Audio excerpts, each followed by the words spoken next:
Computer.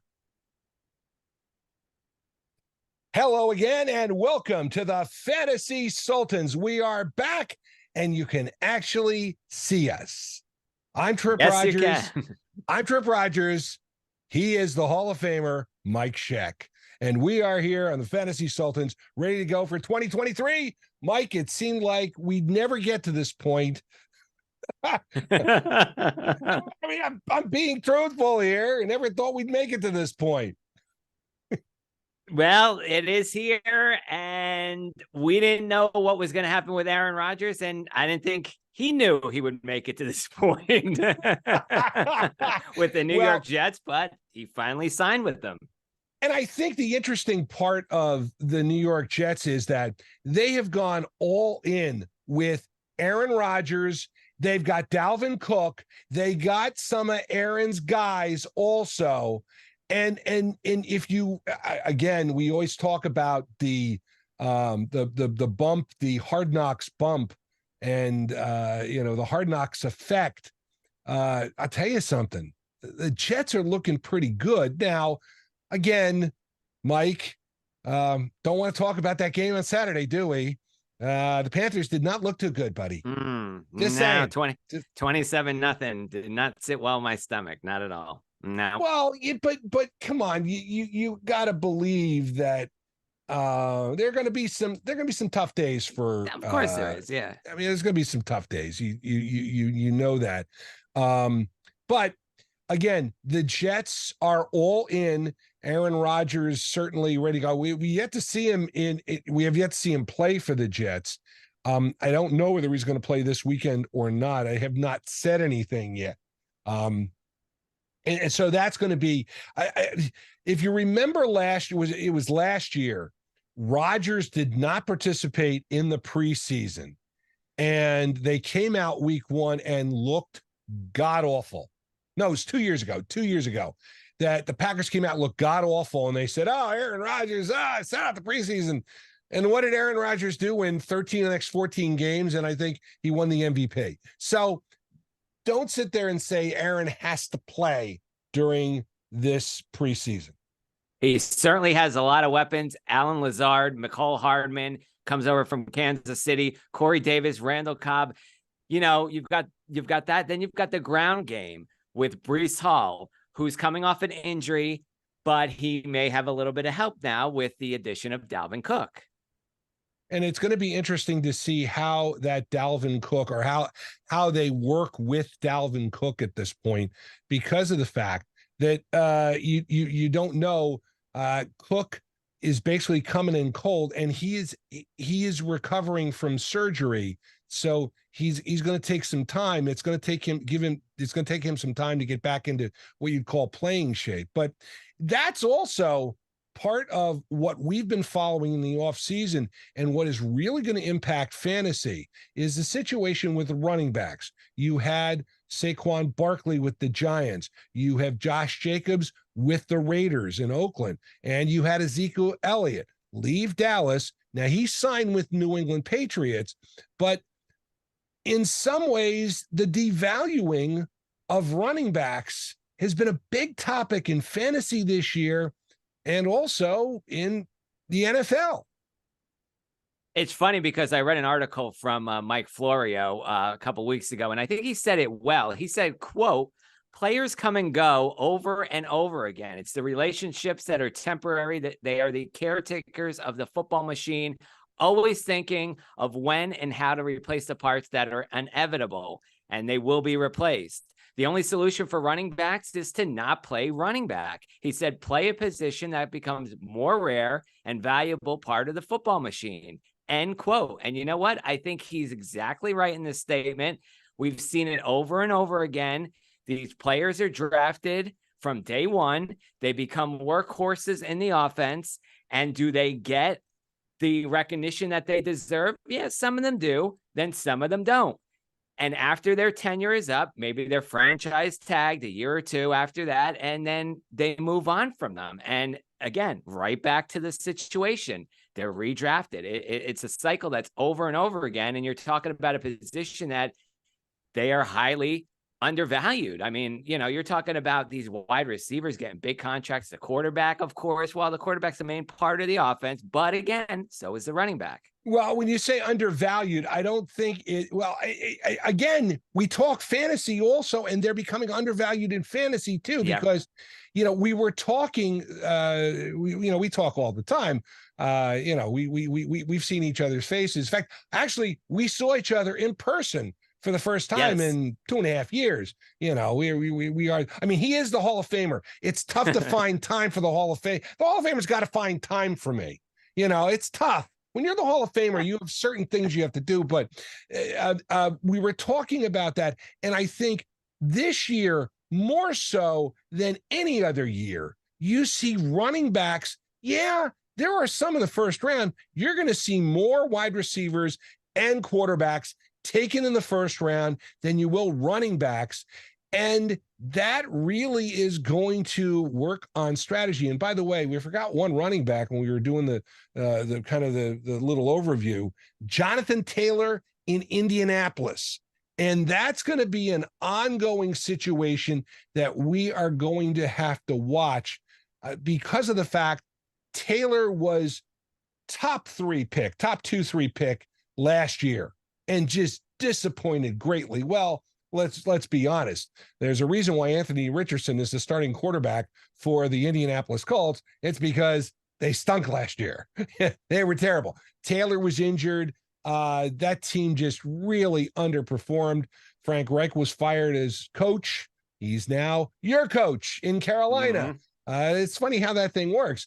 But it'll be interesting to see. And again, let's turn our attention to fantasy. Mike, as we always do, we run through our top 12. I mean, these are the players who probably will go off the board, who you're feeling, who I'm feeling. Let me hear about the Hall of Famers top 12.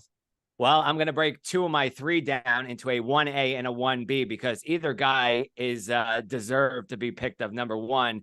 1A, Justin Jefferson in Minnesota. Now, if you talked to me a few months ago, 1A might have been Christian McCaffrey, but it seems like the landscape has changed a little bit.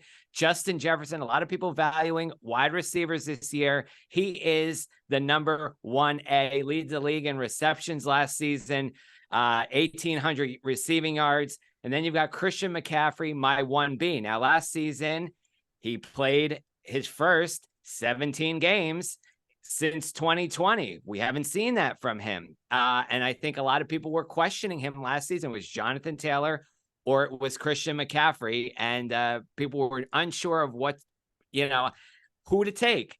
And we all know what happened with Jonathan Taylor and Christian McCaffrey. Of course, you knew that firsthand, Tripp, what happened. But thank you. Thank you. And then number 3, I've got to go with Austin Eckler. He is certainly a great back. Now, number 4, I'm going with Jamar Chase. Number 5, Travis Kelce. Number 6, Tyreek Hill. 7, Saquon Barkley. 8, Cooper Kupp. 9, Stephon Diggs.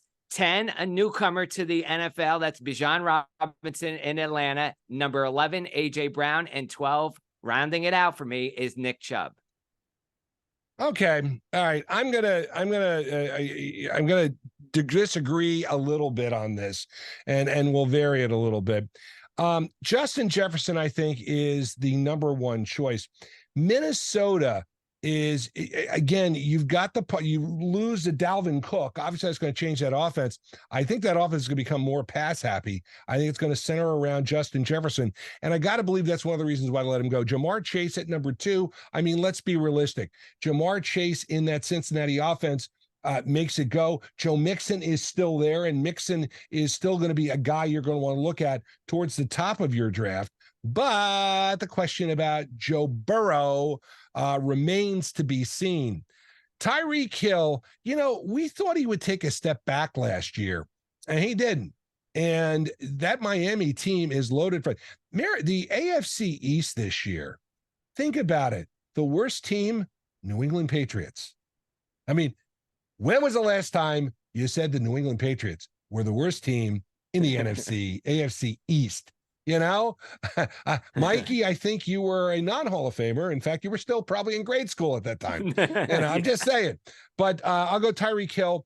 I also like Travis Kelce. Now, Travis Kelce is one of those guys that, and we'll talk about strategy. He's a guy that's going to go in the first round. The problem is, if you take him, you put yourself into a bit of a bind. And that's something you got to watch out for. But Travis Kelce, and again, he's a guy that could have high risk and high reward, depending on what happens in Kansas City. And we said last year he'd take a step back. Well, no, it didn't happen. Okay. Cooper Kupp.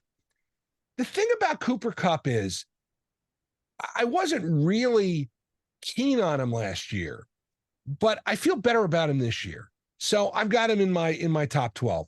Stephon Diggs, I mean, let's be realistic. That Buffalo team is going to be awesome. Did I say any running backs? No, I didn't. Yeah, I'm not feeling the Christian McCaffrey, and I am not feeling the Austin Eckler. I really think the 49ers, McCaffrey is just, I don't know. I have a gut feeling. He had a great year last year. I just don't know if the 49ers can keep him healthy, especially with their quarterback situation, which is kind of up in the air right now. Although Brock Purdy probably is going to be the number one guy. And then you mentioned Bijan Robinson. Listen, all the reports out of Atlanta is they're going to make him the focal point of that offense. And he is getting a lot of love in fantasy. So you'll want to take him early. Amon-Ra St. Brown. Detroit is getting so much buzz this year, especially after ending Aaron Rodgers' career in Green Bay. It was a huge win the last week of the season. And Amon St. Brown is going to be, monster in that offense if Goff can stay up and they can get the running game going there too. CeeDee Lamb for the Dallas Cowboys. Again, another wide receiver. And, the Dallas Cowboys, they got Michael Pollard, and that's why they got rid of Ezekiel Elliott, and they still have Dak Prescott. Well, I'm not going to say any more than that. Nick Chubb for Cleveland. He's awesome. I think Chubb will be good. And I do have, by the way, I'm going to say something that's probably going to shock you a little bit. And then last but not least, A.J. Brown for the Eagles. I mean, I just went through a list there, and did I only mention 1-2 running backs out of the top 12? I only had 2 running backs. The landscape has changed. It's surprising. I think we've seen this a few times. It's not often we see it. We see running backs going early and often, but this year it's all about the wide receivers. And, I'm wondering with the whole Jalen Hurts situation from last year, nobody expected him. How early will quarterbacks go this year? It's very intriguing to see what's going to happen. In one of our leagues that we did last year, 7 or 8 quarterbacks went by the end of round 3. So that's very intriguing to me. I'm going to be interested to see quarterback, maybe the position to jump on early too this year. And I know a lot of people say, hey, wait on a quarterback. You can get value in the 5th, 6th round. Maybe you can, and you can get maybe a player like Justin Fields. Maybe you can get a Justin Herbert at that point, but early and often for quarterbacks. Yeah, and again, quarterback's a sexy position. And we talk about, I mean, we're going to hit this time and time again, and you'll hear us say this because this is something that the Fantasy Sultans swear by. We are of the opinion, in the most part, wait on a quarterback. You can get quarterback value if you wait. And if you're in a league where people are drafting quarterbacks crazy early, well, number one, that's going to move some players down. And you talk about getting some value picks. Those are the ones that'll slip down. So again, the guy who goes and grabs, has to grab Patrick Mahomes in the 1st or 2nd round. Well, at that point, that means somebody's going to slip to you. And the other part of it is that, people are like rats. They will follow the leader. And you start that quarterback run. Now, and we'll talk about this. Our strategy is going to be our next show, which is what we normally do. We just kind of touch on the bases here and kind of paint the outside lines. Where I'm going with this is if you can't get on the quarterback run early, you might as well sit it out and let it go. But again, it depends on where you draft. We'll talk more about that we can go on to. Mike, there are some players who we've not mentioned in our top 12 who we are watching this year, who are some of the guys you have your eyes on that you might want to draft? And again, these are guys you may be looking at value picks or the 4 to 8 rounders, I guess would be a good way to put it. Because listen, everybody, that the first 4 rounds should go according to ADP. The top, however many players, 48, I guess, I'll just go for a 12-team league. The top 48, that's pretty solid. There's not going to be much variation there. After that 4th round, you're going to get a lot of variation. Who are some of the guys you're looking for? Well, Justin Fields is one of them in Chicago. A lot of people are saying he's this year's version of Jalen Hurts. And with the addition of DJ Moore, offensive weapons for Fields just got better. Emeril Lagasse would say another notch. In 2022, Fields ran the ball 160 times, over 1,000 yards and 8 rushing touchdowns. So the ceiling is high for Fields in both the running and passing game. So, I think he's a quarterback that you definitely want. And I mentioned Justin Herbert. He's another quarterback. If you can get him value in the 5th or 6th round, that would be a good thing. Joe Burrow may be available too. He's the one to watch, but you've got that injury, and it should be interesting to see what happens with Burrow and the injury because, whether or not he's going to play week 1 may affect your lineup. Of course, he's going to be a starter in the lineup, but it's just a matter of when he's 100% healthy.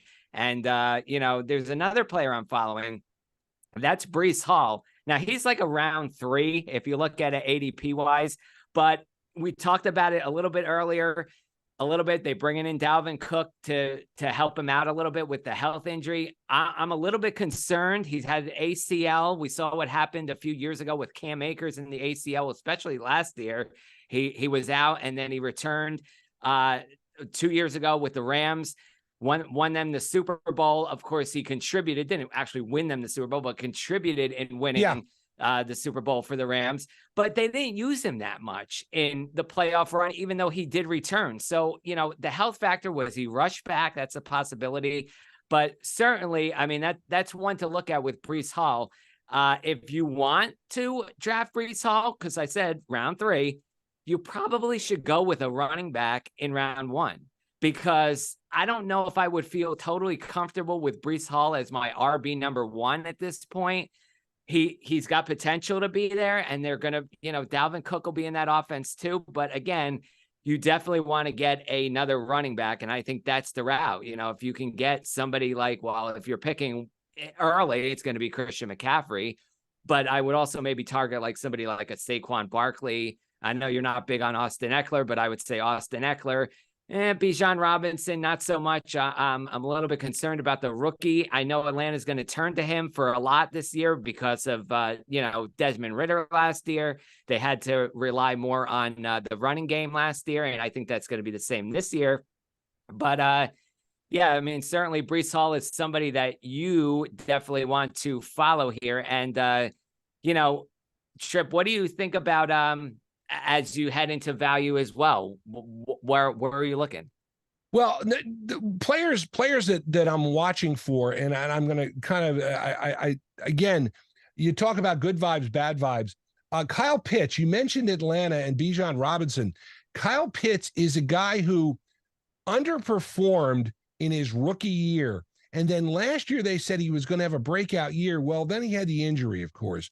But Kyle Pitts is a guy, I think, with that offense, and he was, I will say this, he was looking good early on. Again, they had some growing pains last year in Atlanta. It was their coach's first year. I mean, it's second year, always better. Kyle Pitts is a guy I'm looking for. Now, here's where I'm going to shock you, okay? Quarterback I'm looking at and I'm kind of high on, and I thought this, and everybody is just dumping on the guy. Deshaun Watson. I think Watson has gotten that year under his belt that you didn't know what you were going to get. I mean, did he underperform last year? Hell yeah. But I think that Cleveland offense with Chubb, with Watson, I think this team could be pretty good.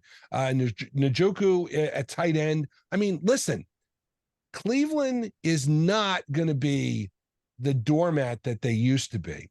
And I think Watson with a full season is somebody to watch. And again, He's not going to be drafted early on. He's quarterback value you can wait on and get. That's one I'm looking for. You talked about Hall. I want to name another Jet, Garrett Wilson. Again, offensive rookie of the year last year. He did not have a bad year. And of course, his quarterback was, handicapped to a certain extent. I mean, let's be realistic. There's a reason why the Jets got Aaron Rodgers, and it wasn't because Zach Wilson was so great. I think Garrett Wilson is somebody who a lot of people are going to watch. Again, he's somebody who you may want to wait on, but you may want to keep an eye on him. And he would be a pick probably in the 3rd, 4th round range that you could get. And he may pay some big dividends because, again, Aaron's got his buddies there. But let's not forget, this guy was rookie of the year. You talk about the Jets, 7-10 last year. They had the offensive and defensive rookies of the year. So that draft last year really paid off for the Jets. This year, they're going for the gusto. And I think Garrett Wilson could be somebody to watch out for. And again, somebody who you may want to get on your fantasy team. Now, we talked about, listen, in the tight end position, there's Travis Kelce and there's everybody else. Just as yeah. You're the Hall of Famer, Mike. I'm me. I'm just Tripp Rogers. Okay. You're the Hall of Famer, though. But in the tight end position, I mentioned Kyle Pitts. Okay, he's somebody you want to watch out. I mentioned Njoku, who's really good too. But let's not sleep on Pat Freiermuth.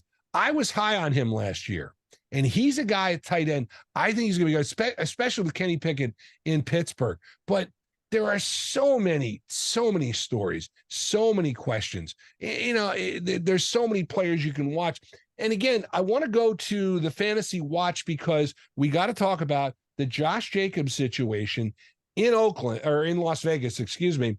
I still think they're in Oakland. Of course, I'll think the A's are in Oakland. How many years after they move? But the Josh Jacobs situation, again, Jacobs is playing, but he's not happy. Barkley, I don't think, is as unhappy as he was portrayed. Does that make sense? Of course, I'm wearing a giant shirt, so I'm hoping it's true. But the Jonathan Taylor situation also is something to watch in fantasy. Now, at the time we taped this, Taylor has once again left training camp. Now, this is an excused absence. He sat out. He was going to sit out. He came back, but he has now had an excused absence. We don't know what's going on, but this is a guy who was injured last year, and this is a team that's in transition. Anthony Richardson has been named the starting quarterback. I don't know if Jonathan Taylor, if people are going to jump on that bandwagon, because I don't know about Indianapolis. I really don't. I just wouldn't feel comfortable with that situation, knowing what's going on in Indianapolis. And of course, he wants that money. And, or he wants a trade and, will he get it? And I think it's too late in the season. I mean, we're already past the offseason now. We're in the preseason, heading into the regular season. And he's just not going to find anybody that wants to grab him. Plus the fact, in his last 2 seasons, he only played a total of 11 games. He was injured the rest of the time. And I think that's part of the issue, I think, with Jonathan Taylor. He had, when he had the monster year, he had Carson Wentz as his quarterback. Okay. And that's a little different than an Anthony Richardson. All right. Last year, he had quarterback issues, but my point being, Carson Wentz I know Carson Wentz has really taken a fall. In fact, he's out of the league right now. Carson Wentz, and have you seen someone? Because remember, it was only 4 or 5 years ago that he was possible MVP candidate before he injured his knee. And then Nick Foles pulled off the miracle of winning a Super Bowl. But my point where I'm going with this is I think a good quarterback can help you if you're a running back, take some of the pressure off of you. How much pressure is Anthony Richardson going to take off of Jonathan Taylor, if they sit there and put 10 guys in the box trying to keep him from running, and you make Richardson beat you throwing the ball, because I don't know. I wasn't, I mean, I don't think we were in love with the pick when it was made. I mean, I may be wrong, but we weren't in love with that pick at 4. So I don't know. I think Taylor's in a no-win situation right now. Well, certainly he's in a no-win situation at the goal line, because I think he's losing some carries to Anthony Richardson. He's going to be taking the ball there. Yeah. Hey, listen, let's talk a little bit of strategy as you get ready. Now again, most leagues are going to draft, and again, since they changed the preseason schedule, most drafts will take place after game 3 has been played, or because there's now a week between the season, because the college football takes over the first weekend of September, and then the second weekend is when the NFL kicks off. I mean, the first game, when we're under 3 weeks away for the kickoff of the NFL season. But strategy wise, what do you want to look for, or what are the kind of the keys you're looking for over the next couple of weeks? Because let's face it, the NFL Network has every game available. There's a way, and everybody has you can have a DVR to tape every game if you want to. I mean, I don't necessarily want to watch every preseason game, but again, preseason's interesting. What kind of are you looking for, or what are the things you're kind of focusing in on this time at this time? Well, I think one thing you got to monitor is the injuries. I mean, they could change weekly, and you know what may be a significant injury turns out not to be. So, you know, you hear terms like, oh, he was carted off the field, and then you find out it was just a back injury or something like that. So you gotta be careful with the injury terms and the situation. You got to read up on it. You got to follow ADP. Generally it doesn't significantly change, but it's very interesting, you know, with some players who are in holdout situations, how far down the board are they going to slide? That is one thing to look at. And then you want to look at a couple different strategies.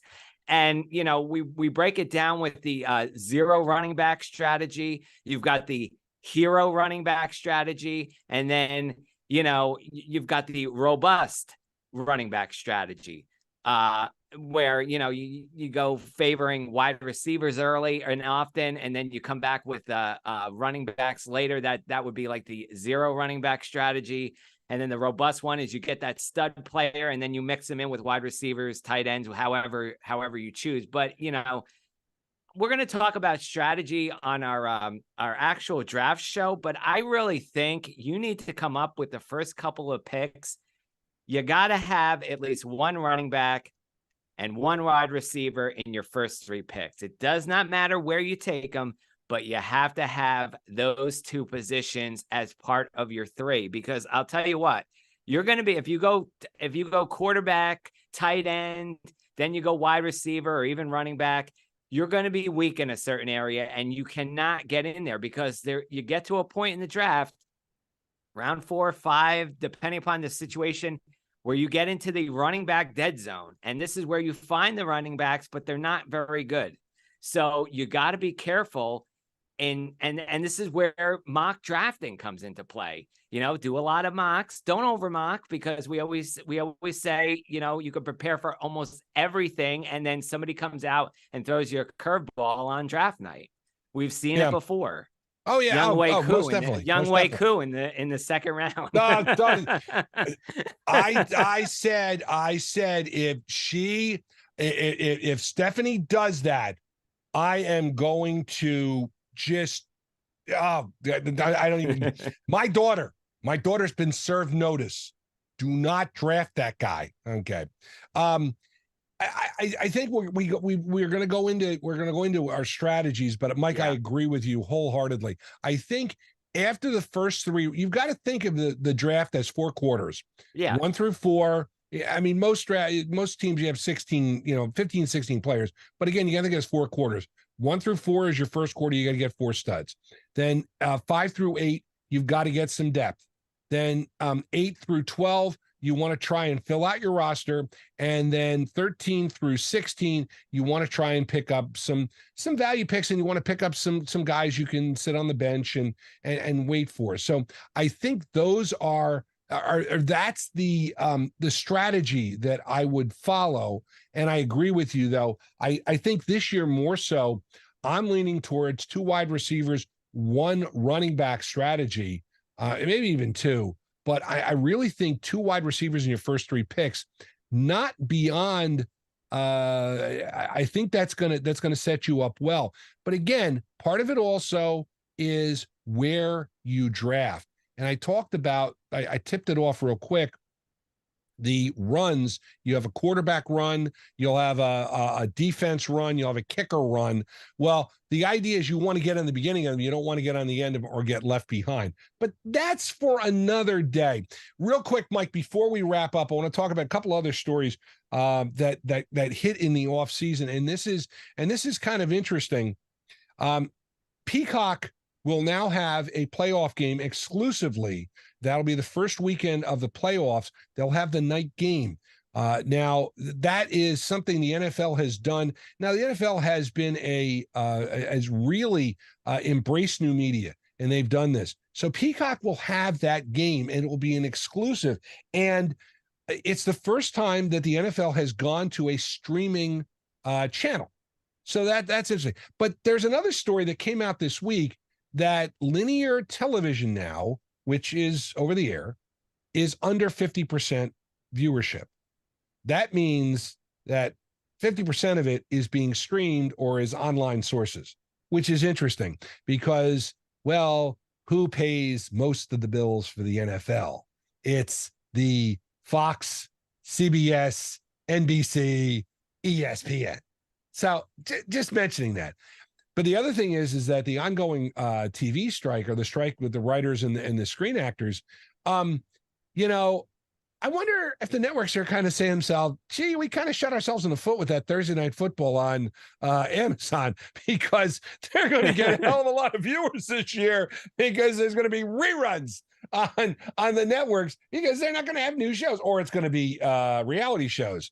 Calling Big Brother, calling Survivor. 90-minute Survivor. I had to mention that for the Hall of Famer, buddy. I had to mention it for you. You know that's that. Right. 90-minute Survivor this year. So 90 minutes. That's right. 90 minutes. 90 minutes. One thing we actually didn't talk about, and you and I barely talked about it. We talked about it in the beginning. They were talking about all games were free agents, and they're not so much this year. The CBS is still kind of sticking with the AFC matchups. Well, you'll see some NFC teams on CBS. The lower teams who didn't do as well, they will be featured more on CBS and on Fox. The AFC will also be there, but we expected a lot more games up for grabs, and it really didn't go that way. And one other thing also, real quick, when we're talking about television, Sunday Ticket has now moved to YouTube TV. Google is paying for it, YouTube TV. And it's interesting because the prices are about the same. But I don't know, and I'll use myself as an example. I'm a Giant fan. I'm in Georgia, okay? And I'm sitting there and I'm going, all right, do I want to pay so I can watch every Giant game? Well, if you look at the Giants' schedule, well, they're on prime time a bunch of times. And, I probably can piecemeal pretty much what I want to see with the Giants. So I don't know. You'd think, I'd buy Sunday Ticket. I didn't do that. Now, maybe that also is representative of the fact that, I don't know, I have a life and I have a fiance and I got things to do on Sundays, But again, I think it'll be interesting to watch how that deal plays itself off. And again, it'll be interesting to see how this NFL season develops. Again, it's ironic that ESPN does their fantasy football marathon, and it's really good stuff. But fantasy football is so great, and there's so much interest in it. And well, hell, if there wasn't any interest in it, we wouldn't be around. Well, we wouldn't be doing anything. We wouldn't be having a show. You wouldn't be watching us. Fantasy Sultans are back. I'd love to hear your comments and questions about our video podcast now. Oh, I got to say that video podcast. Video podcast. All you got to do is you can email us at fantasysultans@gmail.com. And of course, we mentioned podcast. You can catch my other podcast, Tripp's Take, which is my thoughts and random observations. This week, I talk about my trip to New Jersey and Trump. Good combination. If you like the music of the 60s, 70s, and 80s, listen to WTRSradio.com, powered by Live365.com online. He is the Hall of Famer Mike Scheck. I am Tripp Rogers. We are the Fantasy Sultans. Join us again. We'll post our draft preview coming up the week before Labor Day. We'll usually drop our podcast on Thursdays, so you can catch us. We are the Fantasy Sultans. And you are not.